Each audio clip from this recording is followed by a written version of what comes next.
اللہ تبارک و تعالیٰ نے آپ کو خلافت نبوت عطا فرمایا، اور نینوا ایک شہر ہوا کرتا تھا عراق میں، اس شہر کے لوگ آپ کی امت تھے۔ حضرت یونس علیہ الصلوۃ والتسلیم اپنی قوم میں تبلیغ فرماتے رہے، لیکن پوری قوم جو ہے بت پرستی کی شکار تھی، اور آپ کی تبلیغ سے کوئی ایک بھی مسلمان ہونے کو تیار نہیں۔ یونس علیہ السلام مسلسل انہیں سمجھاتے رہے، اللہ تعالیٰ کی طرف بلاتے رہے۔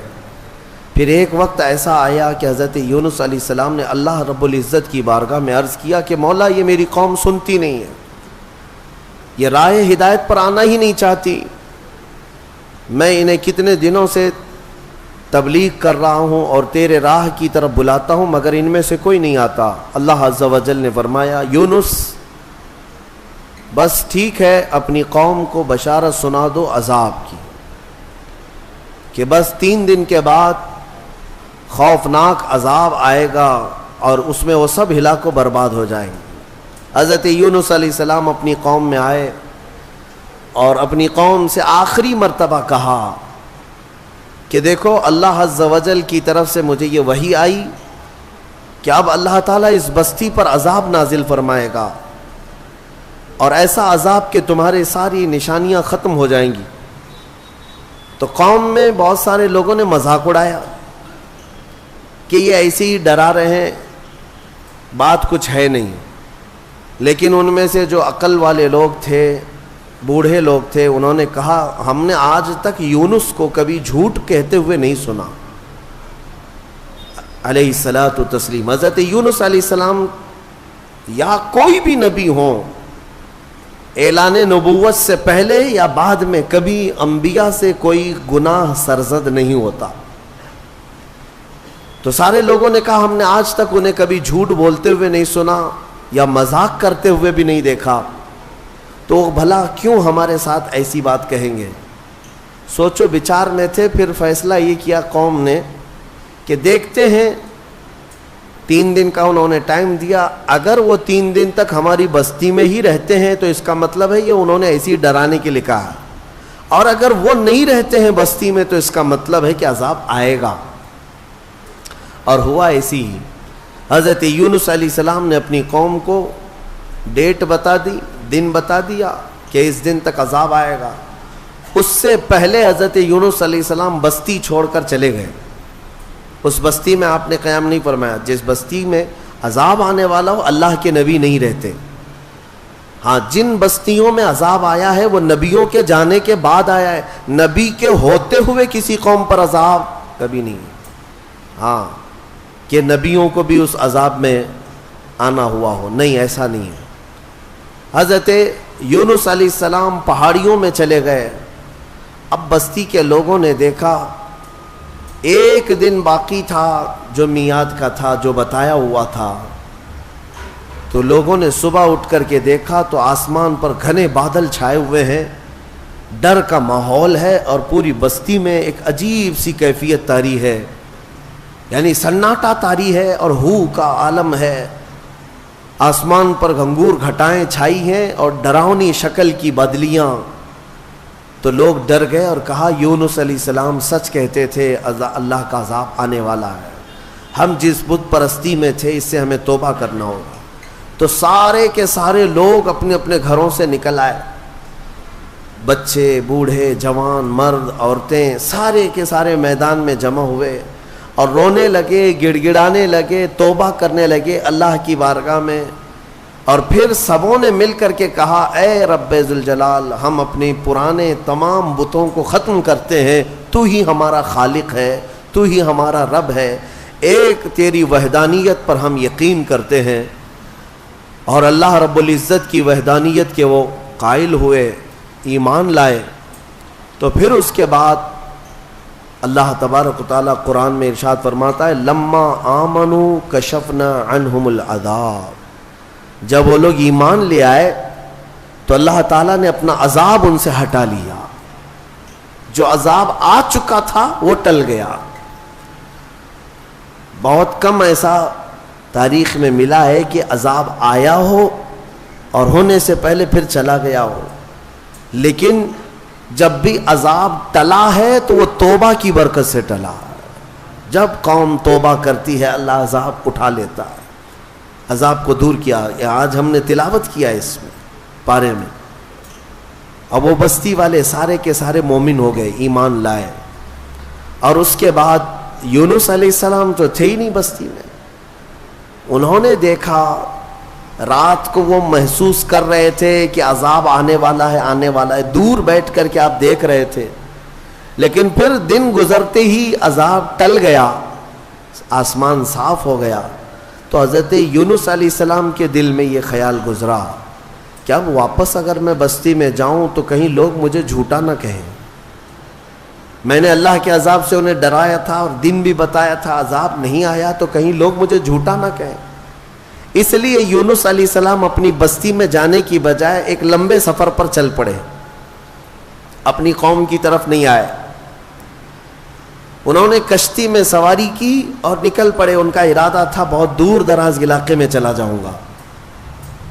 اب یہاں پر میں آپ سے بتانا چاہتا ہوں، یونس علیہ السلام نے انتظار نہیں کیا اللہ رب العزت کی وحی کا کہ اللہ کا حکم کیا آتا ہے. اس سے پہلے ہی حضرت یونس علیہ السلام چل پڑے اور کشتی میں بیٹھے. کشتی جب بیچ میں دریا میں پہنچی تو رک گئی، چلتی نہیں تھی. یا تو ہچکولے کھاتی یا تو ڈوبنے کے آثار نظر آتے.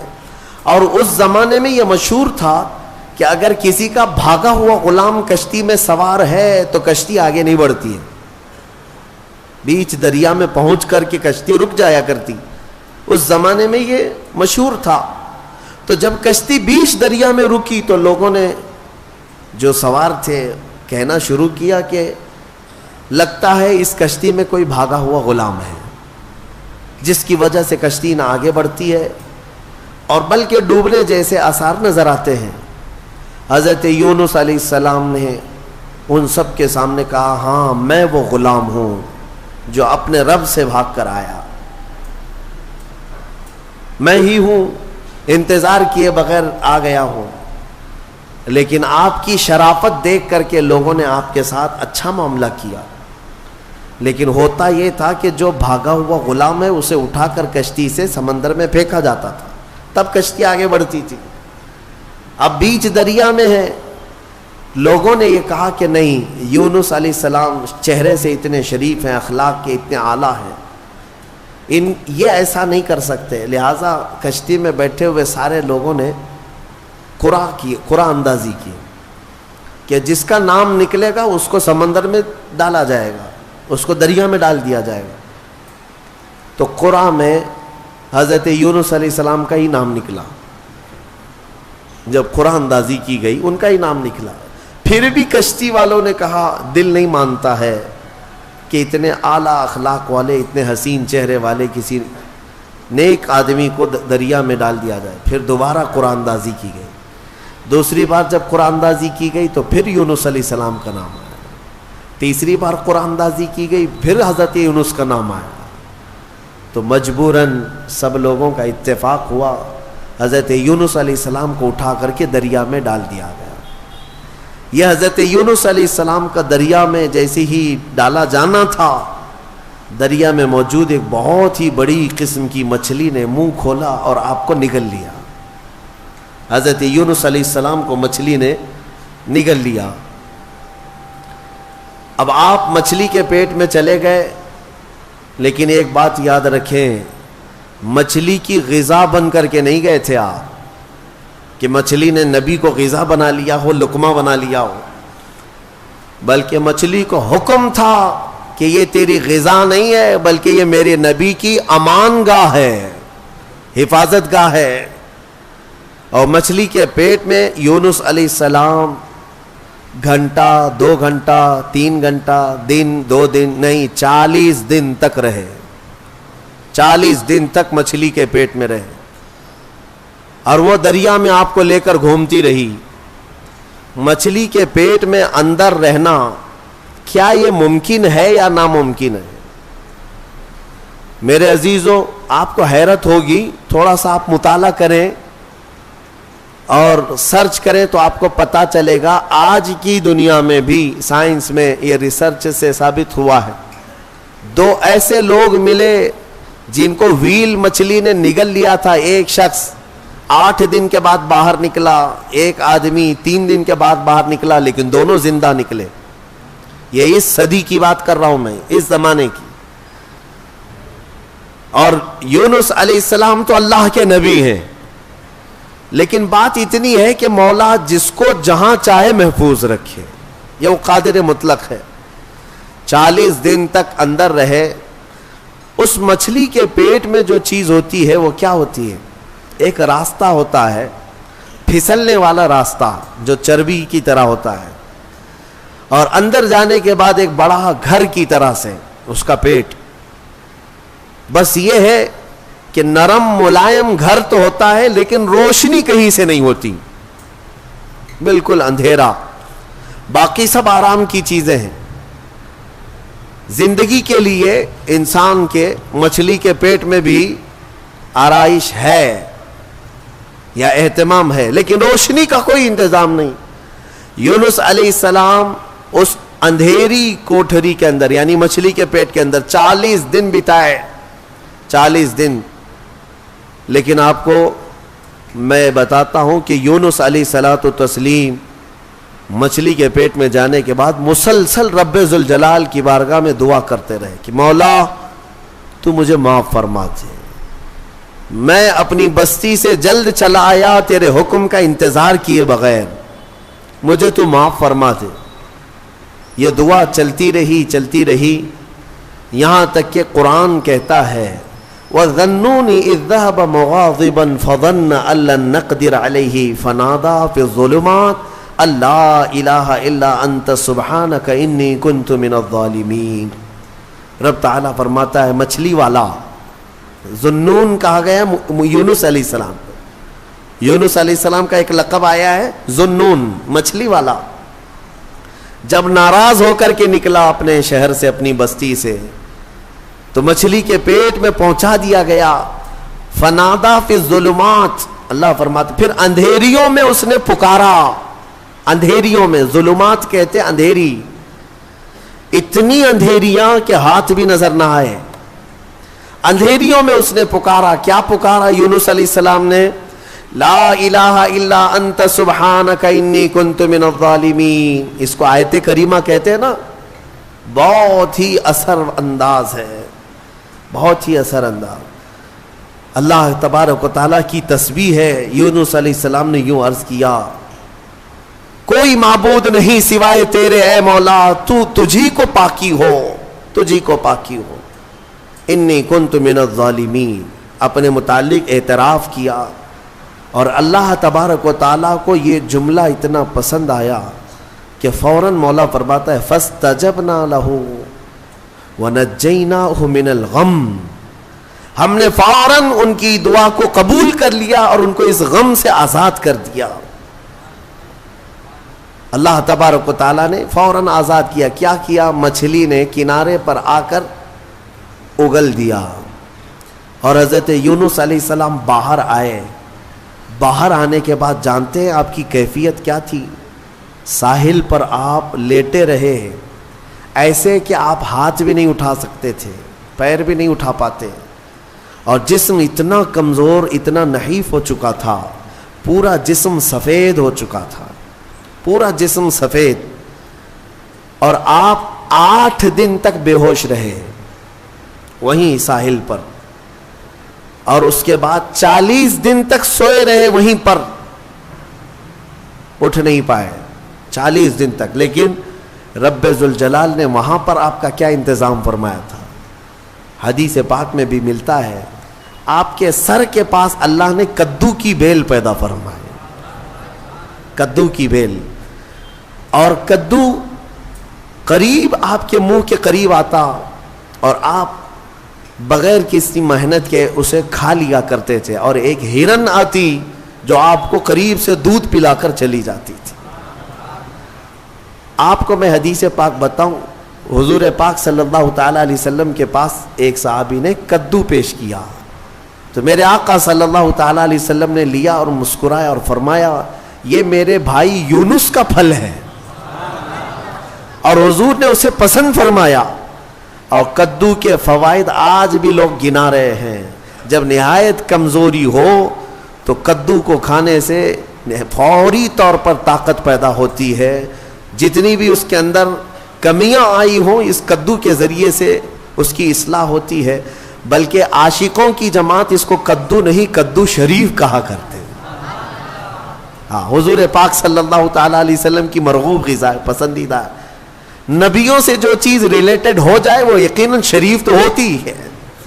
یہ حضرت یونس علیہ السلام پھر 40 دن کے بعد کھڑے ہوئے. 50 دن ہو گئے آپ کو، اور پھر 40 دن مچھلی کے پیٹ میں. یوں سمجھ لیں تقریباً 3 مہینے کا عرصہ گزر گیا اپنی بستی سے بچھڑے ہوئے. واپس جب 3 مہینے کے بعد یونس علیہ السلام اپنی بستی میں آئے تو ساری بستی والے بڑے خوش ہو گئے ہیں. سب دوڑے دوڑے آئے، آپ کے ہاتھوں پر سارے لوگوں نے بیعت کیا، اور اللہ کے نبی کی جیسی پیروی کرنی تھی پوری بستی والوں نے پیروی کیا. اللہ تبارک و تعالیٰ نے اس قوم کو معاف فرمایا. میں نے پڑھا جتنے نبیوں کی امتیوں کے بارے میں، صرف یونس علیہ السلام کی قوم ایک ایسی ہے جو گناہ کے بعد یا شرک اور بت پرستی کے بعد واپس پلٹ آئی تو اللہ نے ان کو اپنے محبوب جماعت میں شامل فرمایا. اتنا ہی نہیں، کچھ تفسیروں میں یہ بھی ہے کہ یونس علیہ السلام کی امت کو اللہ تعالیٰ نے آج تک زندہ رکھا ہے. جیسے اصحاب کہف ہیں، یونس علیہ السلام کی امت کے لوگ وہ پہاڑیوں میں، جزائر میں کہیں پر ہیں. بعض مفسرین وَمَتَّعْنَاهُمْ کی تفسیر کرتے ہوئے فرماتے ہیں کہ وہ آج بھی زندہ ہے، اور جب امام مہدی آئیں گے تو امام مہدی کی فوج میں وہ یونس علیہ السلام کی امت بھی شامل ہوگی. بعض تفاسیر میں یہ موجود ہے.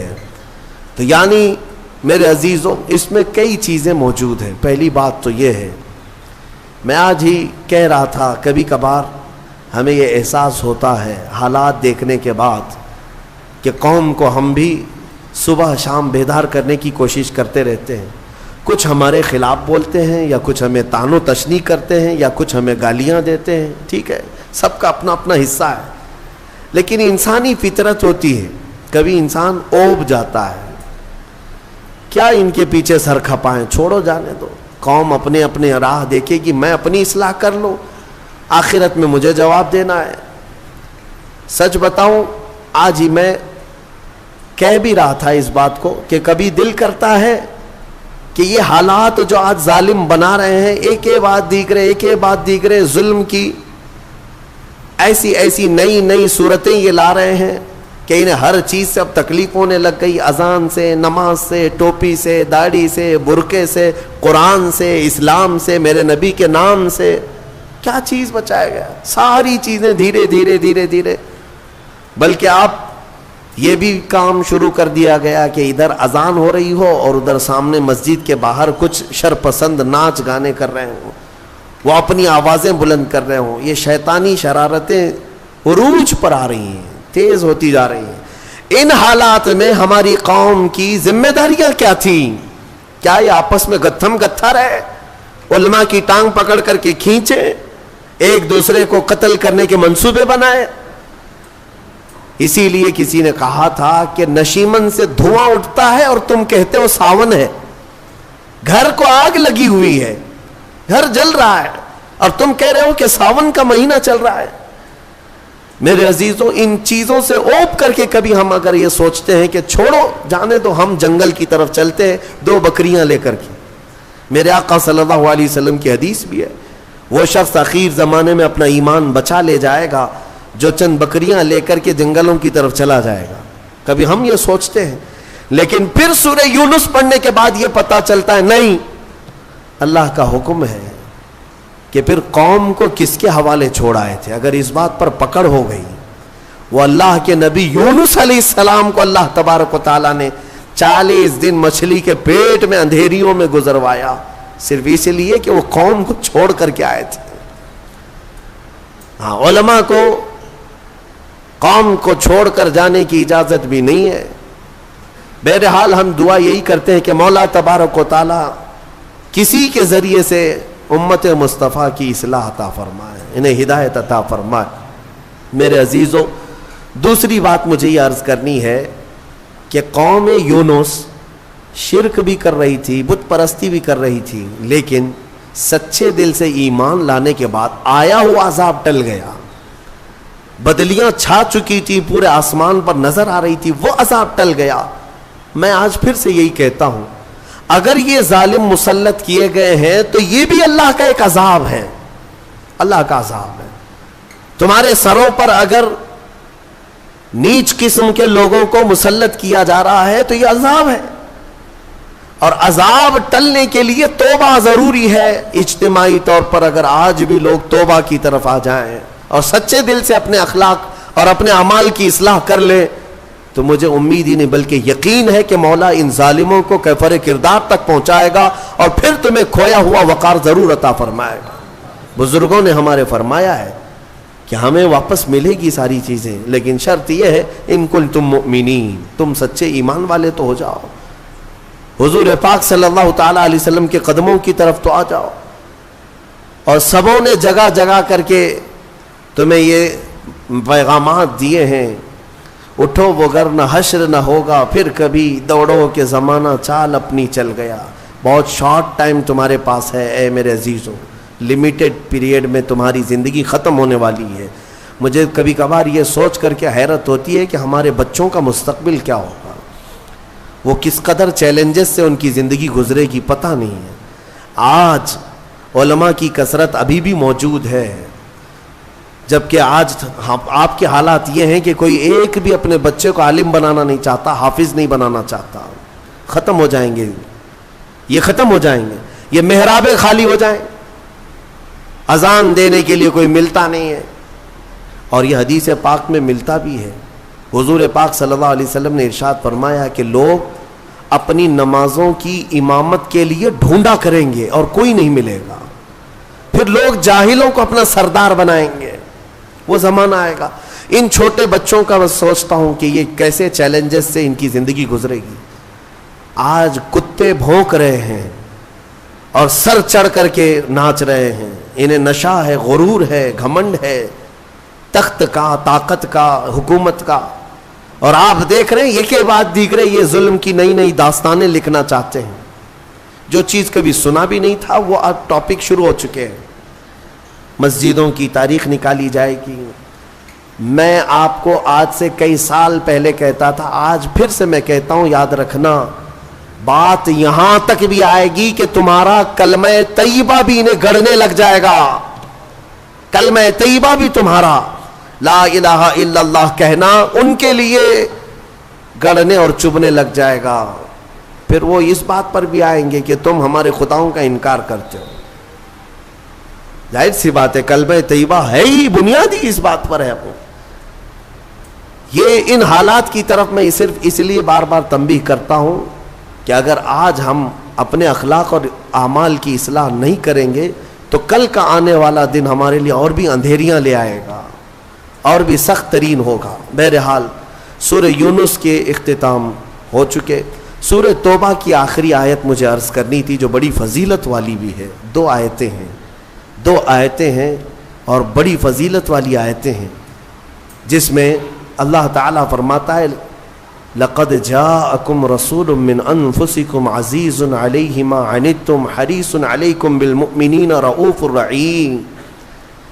تحقیق کہ تمہارے پاس ایک ایسا رسول آیا جسے تمہارا تکلیف میں پڑنا دیکھا نہیں جاتا، اس رسول کو برداشت نہیں ہوتا تمہارا تکلیف میں پڑنا۔ ایک صفت میرے رسول کی یہ بتائی، عزیز علیہ ما عنتم، رسول کو یہ گوارا ہی نہیں ہوتا کہ امت تکلیف میں ہو۔ حریص علیکم بالمؤمنین، اور اس رسول کی دوسری عادت یہ ہے کہ اگر سب سے زیادہ کسی بات کی وہ رسول طلب رکھتا ہے تو صرف تمہارے ایمان کی، کہ تم ایمان والے ہو جاؤ۔ اور پھر تیسری چیز رب تعالیٰ فرماتا ہے رؤوف الرحیم، نہایت نرم دل اور رحم کرنے والا شفیق رسول تمہارے پاس آیا۔ یہ تین صفات لے کر کے میرے مصطفیٰ تشریف لائے۔ میرے عزیزوں، آج پھر سے میں نوجوانوں کو بیدار کرتا ہوں. تمہیں پتا ہے کہ تمہارے درد پر ہاتھ رکھنے والا کون ہے؟ آج تمہارا حقیقی مسیحا کون ہے؟ کون ہے جو تمہارے کرب کو، تمہارے غم کو سمجھ سکتا ہے؟ آج دنیا میں کوئی نہیں ہے. جس کے سامنے جا کر ذکر کرو گے وہ مذاق اڑائے گا. تم اپنے غم کی داستان کسی کو سناؤ گے تو کل وہ 4 لوگوں میں کہے گا دیکھا فلاں کیسی بلا میں مبتلا ہے. لیکن ایک ذات محمد الرسول اللہ کی ہے، میرے آقا صلی اللہ تعالیٰ علیہ وسلم، جن کی صفت ہی قرآن یہ کہتا ہے کہ تمہارا تکلیف میں پڑنا رسول کو دیکھا نہیں جاتا. ایک حدیث کا مفہوم میں بتا رہا ہوں. ایک حدیث کا مفہوم فرماتے ہیں میرے آقا صلی اللہ تعالیٰ علیہ وسلم کہ اگر کسی امتی کے تلوے میں کانٹا بھی چبھ جائے تو اس کے درد کا احساس حضور کو ہوتا ہے. حضور اس کا احساس کرتے ہیں. لیکن یہ امت کا کیا؟ کبھی رسول پاک صلی اللہ علیہ وسلم کی عزت کا بھی احساس نہیں رکھتی، ان کے ناموس کا، ان کی محبت کا خیال نہیں رکھتی. سب کو اپنی اپنی من مانی کرنی ہے، اپنی طبیعت کی سننی ہے، مجھے اپنی خواہشات پہ جینا ہے. حضور کیا چاہتے ہیں وہ کسی کو نہیں چاہیے آج. لیکن اس رسول کریم صلی اللہ تعالیٰ علیہ وسلم نے اپنی پوری زندگی امتی امتی کہا یا نہیں کہا؟ ہر گھڑی امتی امتی کہا. معراج کی شب میں بھی جا کر کے میرے آقا نے اللہ کی بارگاہ میں یہی سوال کیا کہ مولا میری امت کی بخشش میرے حوالے فرما دے.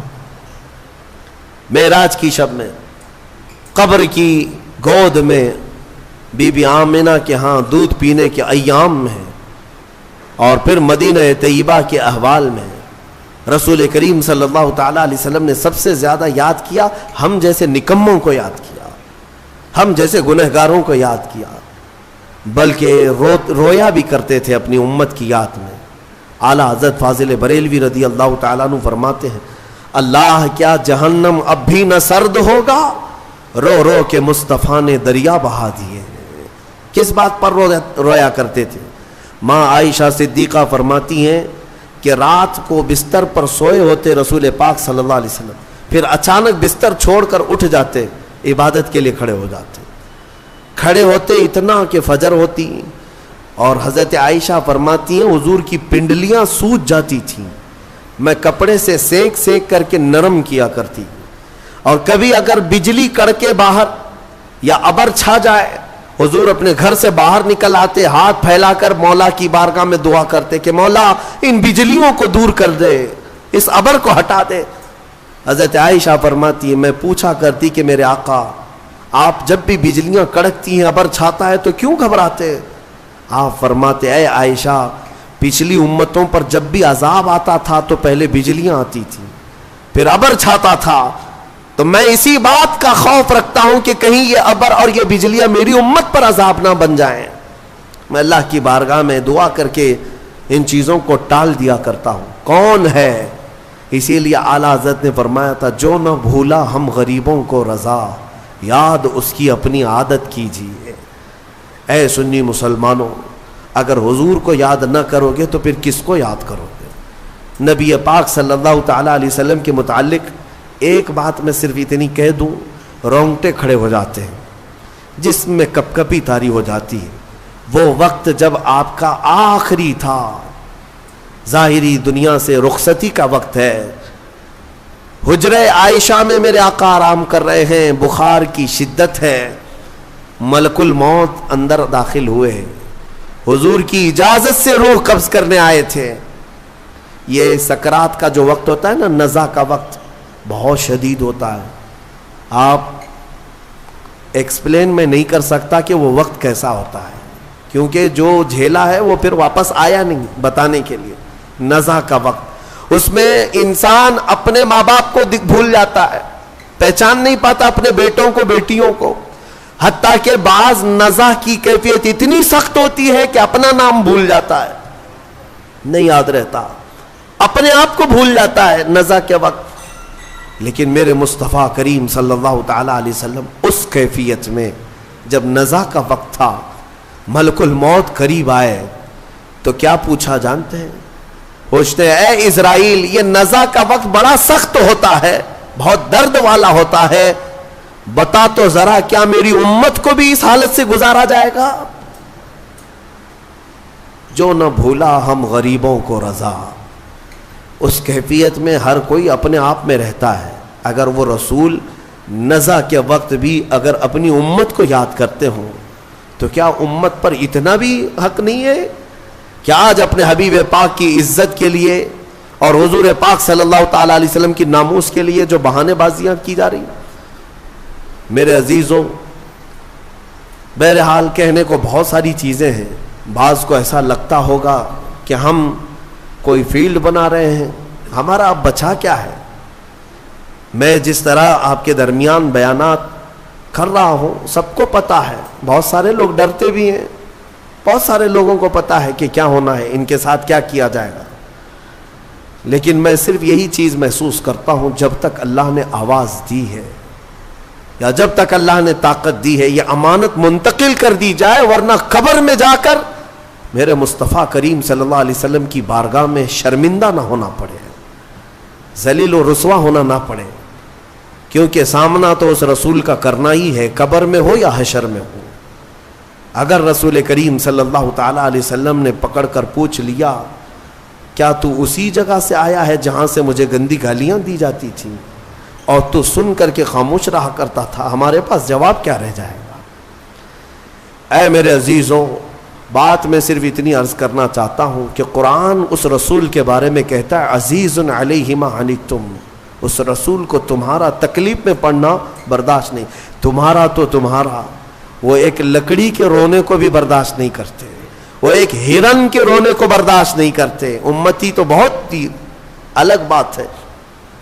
حدیث میں ملتا ہے جس لکڑی کو پکڑ کر میرے آقا خطبہ دیتے تھے جمعہ کو، ایک بار حضور نے چھوڑ دیا اس کو، وہ لکڑی رونے لگی اور اس کی آواز پوری مسجد میں آ رہی تھی. حضور بیچ خطبے سے اتر آئے اور جا کر کے اس لکڑی کو اٹھایا، سینے سے لگایا. صحابہ نے پوچھا حضور یہ کیا بات ہے؟ کہا جو تم آواز سن رہے تھے یہ لکڑی کے رونے کی آواز ہے. کیوں رو رہی تھی؟ اس لیے کہ مجھ سے جدا ہونے کے غم میں رو رہی تھی. میں اس کو اپنے ہاتھ میں رکھا کرتا تھا اور چھوڑ دیا تو میرے غم میں رو رہی تھی، لیکن اس کا رونا مجھ کو دیکھا نہ گیا، میں خطبے سے اتر آیا. وہ رسول ہے. اگر ایک لکڑی جدائی کے غم میں روئے تو میرے آقا ممبر سے نیچے آ جائیں. امتی روئے تو کیا وہ رسول ہمارے خوابوں میں نہیں تشریف لائیں گے؟ اسی لیے علامہ عبد الرحمن جامی نے رو رو کر کے یہ لکھا تھا، تنم فرسودہ جاں پاراز ہجراں یا رسول اللہ، دلم پشمردہ آواراز عصیاں یا رسول اللہ. وہ ملا عبد الرحمن جامی ایک عاشق رسول تھا، ایک فنا فی الرسول. یہ نعت فارسی کی ہے، کبھی ہو سکے تو ترجمہ پیش کروں گا، جس کے ایک ایک لفظ میں مٹھاس ہے، ایک ایک لفظ میں درد ہے. حج پہ جا کر کے علامہ عبد الرحمن جامی نے نعت لکھا اور کہا کسی کو نہیں سناؤں گا، سب سے پہلے جا کر میرے مصطفیٰ کے روضے پر سناؤں گا، حضور کے روضے پر کھڑا ہو کر کے سناؤں گا. اس میں کہا کیا گیا ہے؟ تنم فرسودہ جاں پاراز ہجراں یا رسول اللہ. اے اللہ کے رسول، میرا جسم ٹکڑے ٹکڑے ہو رہا ہے اور میری جان پھٹ چکی ہے. کس بنیاد پر؟ آپ سے دوری اور آپ کی جدائی میں، آپ سے دوری اور آپ کی جدائی میں گناہوں کی وجہ سے میرا دل مرجھا رہا ہے. اے اللہ کے رسول کرم فرما دیں. اور پھر کہتے ہیں علامہ عبد الرحمن جامی، چسوئے من گزر آری من مسکین ناداری، فدائے نقش نالینت کنن جاں یا رسول اللہ. اے اللہ کے نبی، کبھی مجھ جیسے مسکین اور غریب آدمی کے گھر کی طرف آپ کا گزر ہو جائے. میرے پاس کچھ ہے نہیں، کوئی دولت رکھتا نہیں، اگر ایک بار مجھ مسکین کے گھر کی طرف سے آپ کا گزر بھی ہو جائے یا رسول اللہ، یہ عبد الرحمن جامی جہاں آپ کے قدم پڑیں گے اس قدم کے نقشے پر اپنی گردن قربان کرے گا. فدائے نقش نالینت کنن جاں یا رسول اللہ، میں اپنی جان وہاں پر پیش کر دوں گا جہاں جہاں آپ کے نالے پاک کا نقش پڑے گا. تو یہ نعت لکھ کر کے وہ پہنچے تھے. لیکن جانتے ہیں روایات یہ بتاتی ہیں کہ مکہ سے مدینہ جب جانے کا ان کا وقت ہوا عبد الرحمن جامی کا، میرے آقا صلی اللہ علیہ وسلم مکہ کے ایک گورنر کے خواب میں آئے، اس وقت جو شریف مکہ تھے، اور جامی کا حلیہ بتا کر کے کہا اس کو مدینے آنے مت دینا۔ دوسرے دن گورنر آئے، مدینے جانے والوں کو دیکھا تو عبد الرحمن جامی بھی جا رہے تھے، پکڑا، کہا آپ نہیں جا سکتے، سارا قافلہ چلا گیا۔ کیا گناہ ہے پتہ نہیں، اس گورنر کو بھی نہیں معلوم، لیکن روک دیا گیا۔ عبد الرحمن جامی روتے رہے۔ دوسرے دن انہوں نے سوچا یہ تو شاہی حکم ہے، درباری حکم ہے، مین راستے سے اب جانے نہیں دیا جائے گا۔ انہوں نے بہانے سے ایک اونٹ والے کو پیسے دے کر کہا تیرے اونٹ کے اوپر جو سامان لدتا ہے اس کی ایک گونی میں، ایک تھیلے کے اندر مجھے سل دے اندر اور مدینے لے چل۔ مان لیا اس نے، تھیلے کے اندر اپنے آپ کو ڈال لیا، اونٹ کے سامان میں چھپ گئے، مدینے کے راستے پر نکل رہے تھے۔ مصطفیٰ کریم صلی اللہ علیہ وسلم سے کون سی چیز چھپی ہے؟ اس گورنر کے خواب میں میرے آقا تشریف لائے دوسرے دن اور کہا عبد الرحمن جامی فلاں اونٹ پر فلاں سامان میں چھپ کر مدینے آ رہا ہے، اسے روک دو۔ دوسرے دن گورنر گیا اور اسی اونٹ کی تلاشی لی، سامان میں وہ نکل آئے۔ کہا کہ میں نے کل آپ کو روکا تھا، آج پھر جا رہے ہو، آپ نے حکم عدولی کی، اس بنیاد پر آپ کو جیل میں ڈال دیا جائے گا۔ جیل میں ڈال دیا۔ گورنر کو یہ نہیں معلوم تھا کہ کس وجہ سے روکا جا رہا ہے۔ عبد الرحمن جامی جب جیل میں اندر تھے تو پھوٹ کر کے رونے لگے۔ ایک عاشق کے لیے سب سے بڑی گھڑی یہی ہے کہ اسے مدینے سے جدا کر دیا جائے، اس کی جان نکل جائے گی۔